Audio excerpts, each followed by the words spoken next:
आज हम पढ़ने वाले हैं class 9th geography NCERT chapter number 2 Bharat का भौतिक स्वरूप। तो आइए शुरू करते हैं। जैसा कि आप जानते हैं कि भारत विभिन्न स्थलाकृतियों वाला एक विशाल देश है। आप किस प्रकार के क्षेत्र भूभाग में रहते हैं? यदि आप मैदानी क्षेत्र में रहते हैं तो आप वहां के दूर तक फैले विशाल मैदानों से परिचित होंगे, और यदि पर्वतीय क्षेत्र के निवासी हैं तो आप पर्वतीय ढलानों और घाटियों से भली भांति परिचित होंगे। वास्तव में हमारे देश में हर प्रकार की भू आकृतियाँ पाई जाती हैं, जैसे पर्वत, मैदान, मरुस्थल, पठार तथा द्वीप समूह। भारत की भूमि बहुत अधिक भौतिक विभिन्नताओं को दर्शाती है। भूगर्भीय तौर पर प्रायद्वीपीय पठार पृथ्वी की सतह का प्राचीनतम भाग है। इसी भूमि का एक बहुत ही स्थिर भाग माना जाता था, परंतु हाल के भूकंपों ने इसे गलत साबित किया है। हिमालय एवं उत्तरी मैदान हाल में बनी स्थलाकृतियां हैं। भूगर्भ वैज्ञानिकों के अनुसार हिमालय पर्वत एक अस्थिर भाग है। हिमालय की पूरी पर्वत श्रृंखला एक युवा स्थलाकृति को दर्शाती है, जिसमें ऊंचे शिखर, गहरी घाटियां तथा तेज बहने वाली नदियां हैं। उत्तरी मैदान जलोढ़ निक्षेपों से बना है। प्रायद्वीपीय पठार आग्नेय तथा रूपांतरित शैलों वाली कम ऊंची पहाड़ियों एवं चौड़ी घाटियों से बना है। मुख्य भौगोलिक वितरण। भारत की भौगोलिक आकृतियों को निम्नलिखित वर्गों में विभाजित किया जा सकता है। पहला, हिमालय पर्वत श्रृंखला। दूसरा, उत्तरी मैदान। तीसरा, प्रायद्वीपीय पठार। चौथा, भारतीय मरुस्थल। पांचवा, तटीय मैदान। छठवां, द्वीप समूह। हिमालय पर्वत। भारत की उत्तरी सीमा पर विस्तृत हिमालय भूगर्भीय रूप से युवा एवं बनावट के दृष्टिकोण से वलित पर्वत श्रृंखला है। ये पर्वत श्रृंखलाएं पश्चिम पूर्व दिशा में सिंधु से लेकर ब्रह्मपुत्र तक फैली हैं। हिमालय विश्व की सबसे ऊंची पर्वत श्रेणी है और एक अत्यधिक असम अवरोधों में से एक है। ये 2400 किलोमीटर की लंबाई में फैले एक अर्धवृत्त का निर्माण करते हैं। इसकी चौड़ाई कश्मीर में 400 किलोमीटर एवं अरुणाचल में 150 किलोमीटर है। पश्चिमी भाग की अपेक्षा पूर्वी भाग की ऊंचाई में अधिक विविधता पाई जाती है। अपने पूरे देशांतरीय विस्तार के साथ हिमालय को 3 भागों में बांट सकते हैं। इन श्रृंखलाओं के बीच बहुत अधिक संख्या में घाटियां पाई जाती हैं। सबसे उत्तरी भाग में स्थित श्रृंखला को महान या आंतरिक हिमालय या हिमाद्री कहते हैं। यह सबसे अधिक सतत श्रृंखला है, जिसमें 6000 मीटर की औसत ऊंचाई वाले सर्वाधिक ऊंचे शिखर हैं। इसमें हिमालय के सभी मुख्य शिखर हैं। हिमालय के कुछ ऊंची शिखर देश ऊंचाई मीटर। माउंट एवरेस्ट नेपाल 8848, कंचनजुंगा भारत 8598, मकालू नेपाल 8481, धौलागिरी नेपाल 8172, नंगा पर्वत भारत 8126, अन्नपूर्णा नेपाल 8078, नंदा देवी भारत 7817, कामेट भारत 7756, नामचा बरुआ भारत 7756, गुरुल्ला मंधाता नेपाल 7728। महान हिमालय के वलय की प्रकृति असममित है। हिमालय के इस भाग का क्रोट ग्रेनाइट का बना है। यह श्रृंखला हमेशा बर्फ से ढकी रहती है तथा इसमें बहुत सी हिमानियों का प्रवाह होता है। हिमाद्री के दक्षिण में स्थित श्रृंखला सबसे अधिक असम है एवं हिमाचल या निम्न हिमालय के नाम से जानी जाती है। इन श्रृंखलाओं का निर्माण मुख्यतः अत्यधिक संपीड़ित तथा परिवर्तित शैलों से हुआ है। इनकी ऊंचाई 3700 मीटर से 4500 मीटर के बीच तथा औसत चौड़ाई 50 किलोमीटर है, जबकि पीर पंजाल श्रृंखला सबसे लंबी तथा सबसे महत्वपूर्ण श्रृंखला है। धौलाधर एवं महाभारत श्रृंखलाएं भी महत्वपूर्ण हैं। इसी श्रृंखला में कश्मीर की घाटी तथा हिमाचल के कांगड़ा एवं कुल्लू की घाटियां स्थित हैं। इस क्षेत्र को पहाड़ी नगरों के लिए जाना जाता है। हिमालय की सबसे बाहरी श्रृंखला को शिवालिक कहा जाता है। इनकी चौड़ाई 10 से 50 किलोमीटर तथा ऊंचाई 900 से 1100 मीटर के बीच है। ये श्रृंखलाएं उत्तर में स्थित मुख्य हिमालय की श्रृंखलाओं से नदियों द्वारा लाई गई असंपीड़ित अवसादों से बनी हैं। ये घाटियां बजरी तथा जलोढ़ की मोटी परत से ढकी हुई हैं। निम्न हिमाचल तथा शिवालिक के बीच में स्थित लंबवत घाटी को दून के नाम से जाना जाता है। कुछ प्रसिद्ध दून हैं देहरादून, कोटली दून एवं पाटली दून। इस उत्तर दक्षिण के अतिरिक्त हिमालय को पश्चिम से पूर्व तक स्थित क्षेत्रों के आधार पर भी विभाजित किया गया है। इन वर्गीकरणों को नदी घाटियों की सीमाओं के आधार पर किया गया है। उदाहरण के लिए सतलुज एवं सिंधु के बीच स्थित हिमालय के भाग को पंजाब हिमालय के नाम से जाना जाता है, लेकिन पश्चिम से पूर्व तक क्रमशः इसे कश्मीर तथा हिमाचल हिमालय के नाम से भी जाना जाता है। सतलुज तथा काली नदियों के बीच स्थित हिमालय के भाग को कुमाऊं हिमालय के नाम से भी जाना जाता है। काली तथा तिस्ता नदियां नेपाल हिमालय का एवं तिस्ता तथा दिहांग नदियां असम हिमालय का सीमांकन करती हैं। हिमालय के कुछ क्षेत्रीय नाम पता कीजिए। ब्रह्मपुत्र हिमालय की सबसे पूर्वी सीमा बनाती है। दिहांग महाखड्ड गार्ज के बाद हिमालय दक्षिण की ओर एक तीखा मोड़ बनाते हुए भारत की पूर्वी सीमा के साथ फैल जाता है। इन्हें पूर्वांचल या पूर्वी पहाड़ियों तथा पर्वत श्रृंखलाओं के नाम से जाना जाता है। ये पहाड़ियाँ उत्तर पूर्वी राज्यों से होकर गुजरती हैं तथा मजबूत बलुआ पत्थरों जो अवसादी शैल है से बनी है। ये घने जंगलों से ढकी हैं तथा अधिकतर समानांतर श्रृंखलाओं एवं घाटियों के रूप में फैली हैं।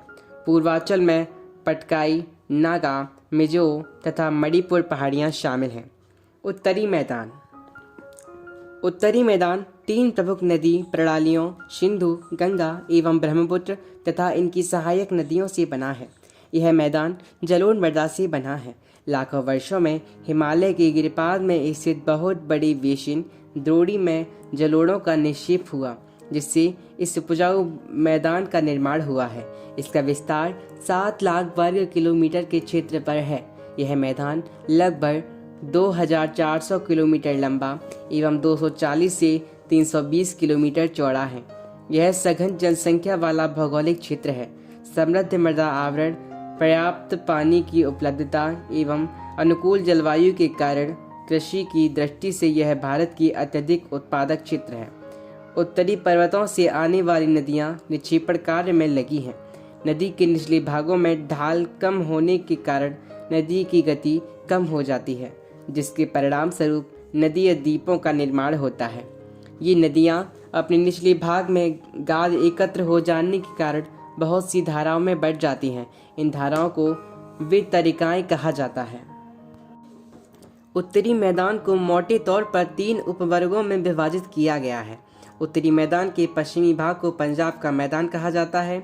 सिंधु तथा इसकी सहायक नदियों के द्वारा बनाए गए इस मैदान का बहुत बड़ा भाग पाकिस्तान में स्थित है। सिंधु तथा इसकी सहायक नदियां झीलमय, चैनबाय, राबिए, व्यास तथा सतलुज हिमालय से निकलती हैं। मैदान के इस भाग में 2 आबों की संख्या बहुत अधिक है।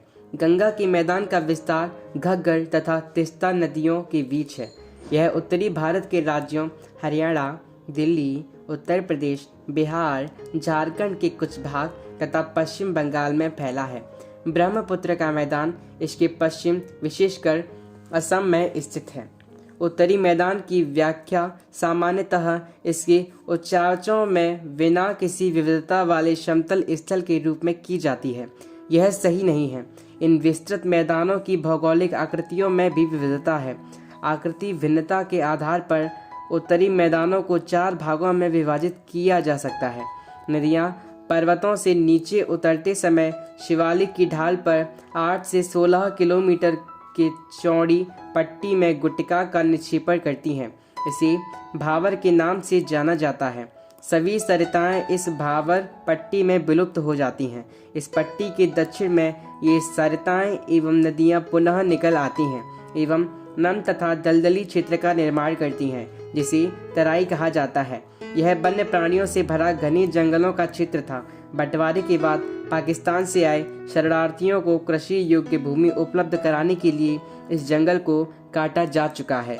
इस क्षेत्र में दुधवा राष्ट्रीय पार्क की स्थिति ज्ञात कीजिए। उत्तरी मैदान का सबसे विशालतम भाग पुरानी जलोढ़ का बना है। ये नदियों के बाढ़ वाले मैदान के ऊपर स्थित है तथा वेदिका जैसी आकृति प्रदर्शित करते हैं। इस भाग को भांगर के नाम से जाना जाता है। इस क्षेत्र की मृदा में चूनेदार निक्षेप पाए जाते हैं, जिसे स्थानीय भाषा में कंकड़ कहा जाता है।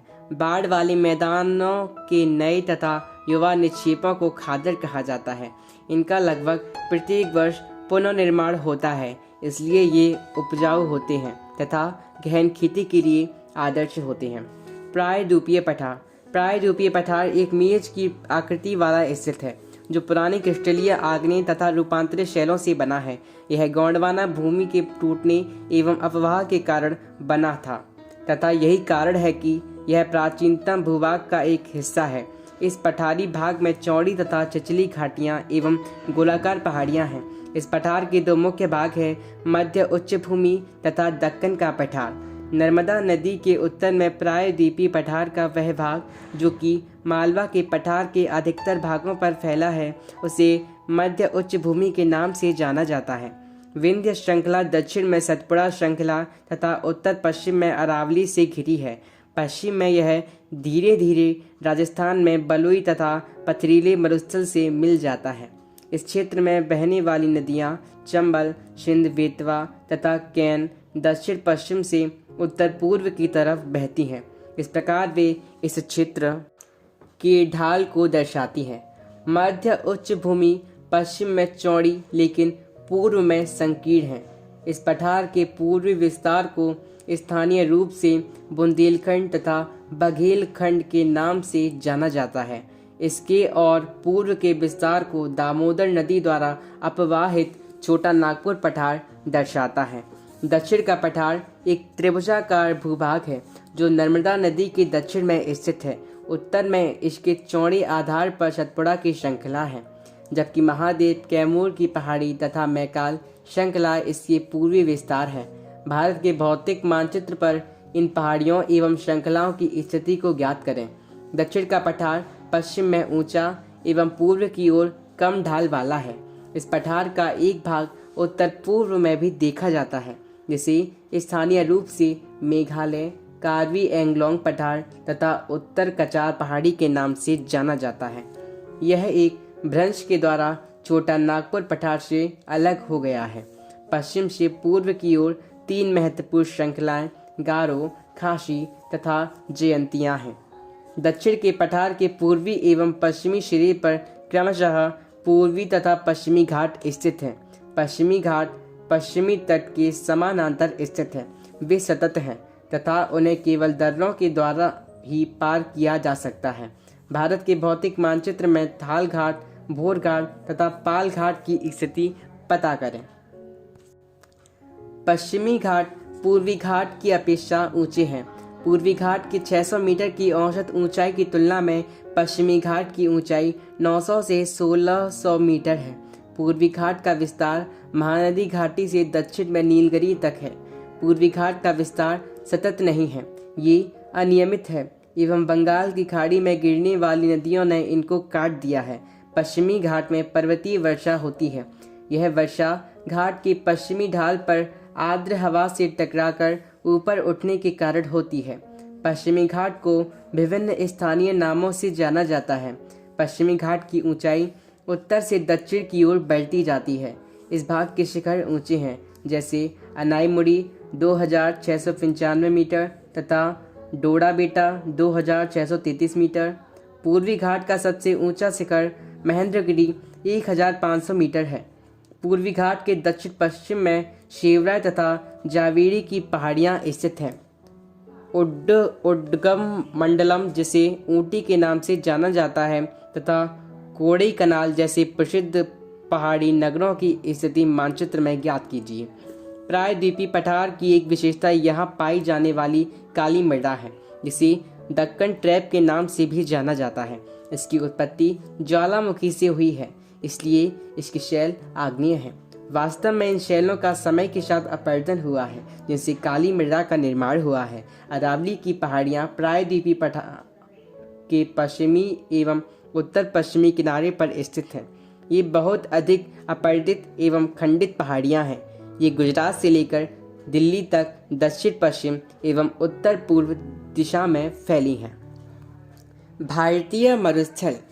अरावली पहाड़ी के पश्चिमी किनारे पर थार का मरुस्थल स्थित है। यह बालू के टिब्बों से ढका एक तरंगित मैदान है।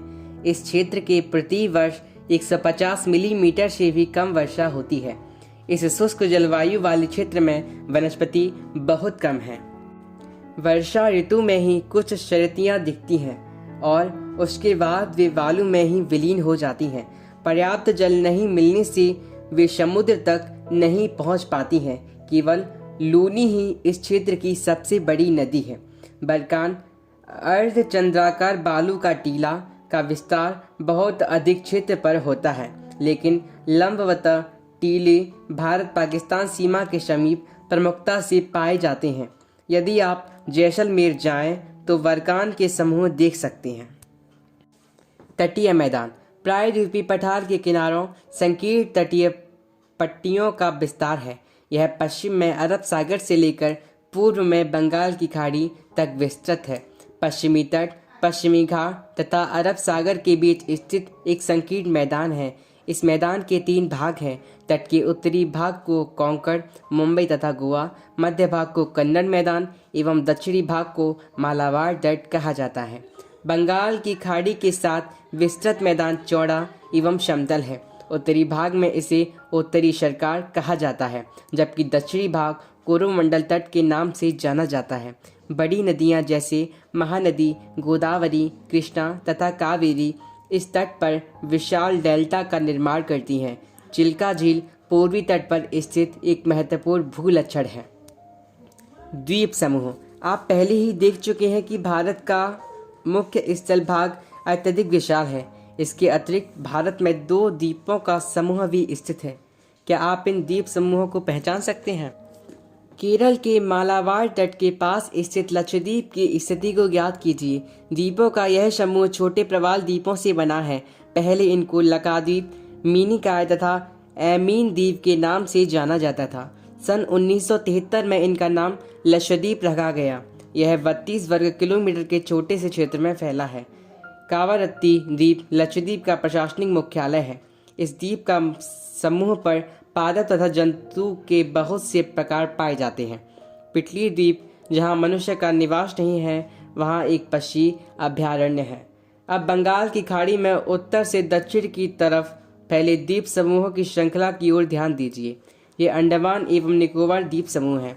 यह द्वीप समूह आकार में बड़ी संख्या में बहुल तथा बिखरे हुए हैं।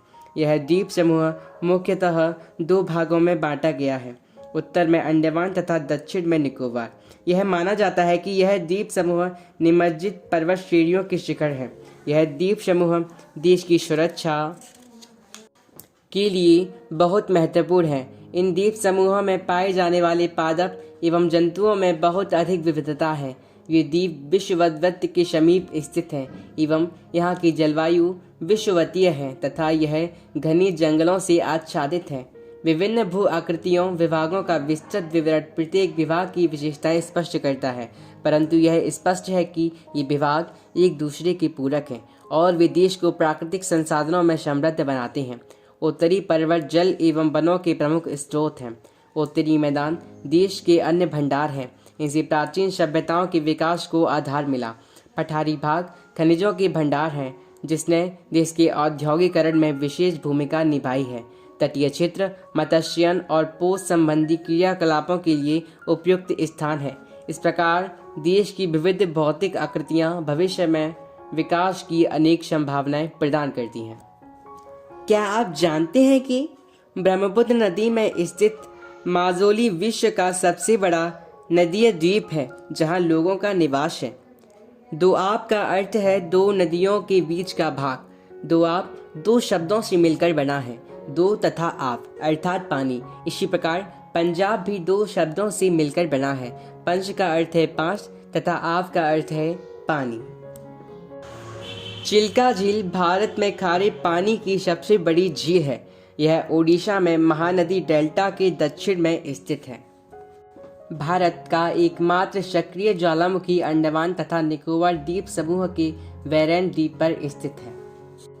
प्रवाल प्रवाल पॉलिप्स कम समय तक जीवित रहने वाले सूक्ष्म प्राणी हैं जो कि समूह में रहते हैं। इनका विकास सिसिली तथा गर्म जल में होता है। इनसे कैल्शियम कार्बोनेट का स्राव होता है। प्रवाल स्राव एवं प्रवाल अस्थियां टीले के रूप में निक्षेपित होती हैं।